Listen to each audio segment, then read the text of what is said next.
Dance Arts of Columbia provides fitness fun for everyone from 3 years old to adult. Dance Arts is a good environment where the friendly staff makes you feel comfortable. Dance Arts feels that dance is an art form that you can experience firsthand by learning tap, jazz, modern, musical theater, lyrical, and ballet. Dance Arts urges you to enjoy a sense of accomplishment while getting fit and having fun. For class information, call 875-1569. Dance Arts of Columbia, serving Columbia since 1979.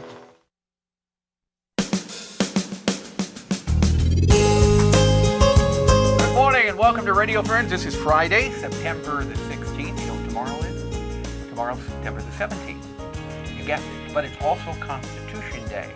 And that's what we're going to talk about. Henry Atkinson is with us, our historian of Radio Friends. Tomorrow's Constitution Day. That's right. 222 years ago, the Constitution was ratified. Well, it went into effect. It went into effect on September 17th. It was ratified the year before. That's now, right. Why did it not go into effect, or why wasn't the Constitution written when we declared our independence? That is a great question. Well, what happened after the Declaration of Independence, a couple of years after that, the Articles of Confederation were adopted. And in essence, explain the Articles of Confederation. The Articles of Confederation basically said, we are 13 states, we're going to meet in this Continental Congress, we'll vote on things, but in essence, we're kind of going to go our own way. You know, we're not going to be this one United States. Originally, it was not going to be the United States. Not necessarily, right. It was going to be sort of what you could say is a primitive form of the European Union, although infinitely simpler. But in essence, it was sort of like 13 countries that met in the Continental Congress, and they were all going to be independent. Okay, so what changed things? Well, it became really frustrating to get anything done. The Articles of Confederation required complete unanimity, and so all 13 states had to agree on everything. And did each of the 13 states have their own monetary system too? Mm-hmm.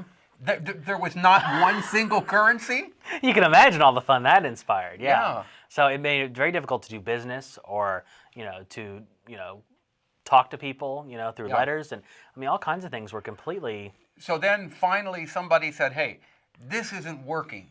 We've got to be one. That's right. Well, it started out with, the whole commerce problem. And so James Madison, Alexander Hamilton, and a group of, legislators and prominent officials met in Annapolis, Maryland. And they had this Annapolis Conference in 1784, and they resolved they were going to do something about it. And so they tried to enlist George Washington and various prominent officials in this constitutional convention, which supposedly was just to amend the Articles of Confederation, but Madison, Hamilton, and some of these folks decided we're going to do something bolder. We're going to write a new constitution that makes this a United States of America. Okay, so the new Constitution was formed then. Mm-hmm. How long did it take to write that Constitution? Well, it was a span of a few months. They met in the beginning of the summer of 1787, and it was finished September 17th when they sent it off for ratification. And how long did it take to have it ratified? Less than a year. It was 1788 when it was ratified. Less than a year. When you think of that, that would really be unthinkable with email and faxing and cell phones. But that's how long it took to get around the states, right? Yeah, and there was a huge, massive debate about whether to ratify the Constitution at all, because a lot of people from the states were worried that the states would lose power, and also they were worried about protection of their rights, which is why we have the Bill of Rights. Okay, so the Constitution was amended 222 years ago. Or went into effect, Went into effect 222 years ago. 1789. Mm-hmm. How many times, or how many amendments, how many times has it been changed? When there's an amendment, there's a change, right? 27 times. How much has the Constitution changed from that original Constitution that was written? Well, in many ways, ways that we couldn't even begin to comprehend, especially if you're someone who, is not white, if you're someone who is a woman, if you're someone who is not a property owner, the Constitution's changed dramatically, and that encapsulates a large part of the American population today. So, in terms of, protecting rights, freeing slaves and protecting the rights of African Americans, women's right to vote, various changes to the structure. That's hard to believe. It is really difficult to believe that at one point women could not vote in this country. That's absolutely right. My great-great-grandmother was 35 years old before she could vote. Yeah. 1920 was when it went into effect. And then there was prohibition. Right. Yeah, that's two of the amendments right there. Two amendments, bringing in prohibition and then Taking out doing away with prohibition. prohibition. So whose idea was it to have prohibition?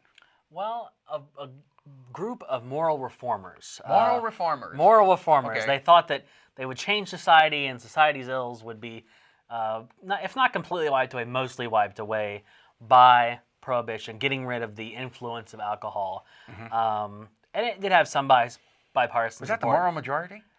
It was largely supported by Republicans, but Okay. also there were some what we call dries and wets, dry Democrats as well, who supported prohibition. So how long was prohibition in effect? It was ratified in 1919, went into effect 1920, and then was repealed in 1933. And I'll bet you talk to anybody whose family goes back far enough.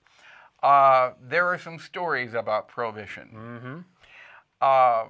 My father, should I be telling this story in here?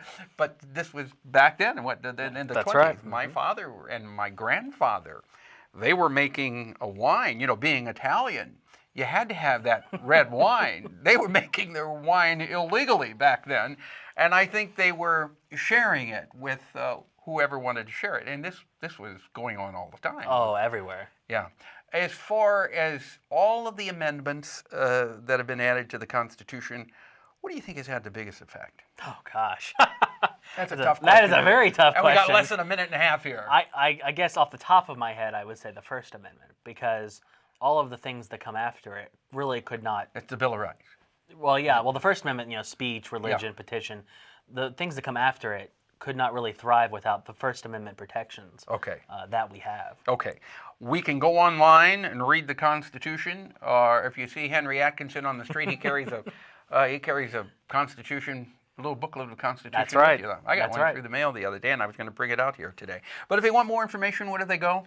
Either National Constitution Center, National Archives, Google either one of those, or just Google Constitution. Okay, and pause a little bit tomorrow and think about the Constitution that was ratified 222 years ago tomorrow, right, for Constitution Day. Henry Atkinson, thank you so much for coming by. Thank it's you a for pleasure having having you here. Thank Monday, well, this is Friday already. Monday, Mel Zelenik will be here with consumer and travel tips. Want to remind you our show, directed by Travis McMillan of the Reynolds Journalism Institute. Audio is Pat Akers from KBIA. Our floor director is Austin Fax. Welcome to Radio Friends, Austin Fax. And our assistant producer and guest coordinator is Uncle James Mauser. If you'd like to watch this program or listen to it again, you can go to kbia.org, click on Radio Friends, and you can sign up for a free vodcast or a free podcast. And you can go to Facebook. You can like us on Facebook and follow us on Twitter. Okay? We will see you Monday at 8:50. Have a good weekend. Bye-bye.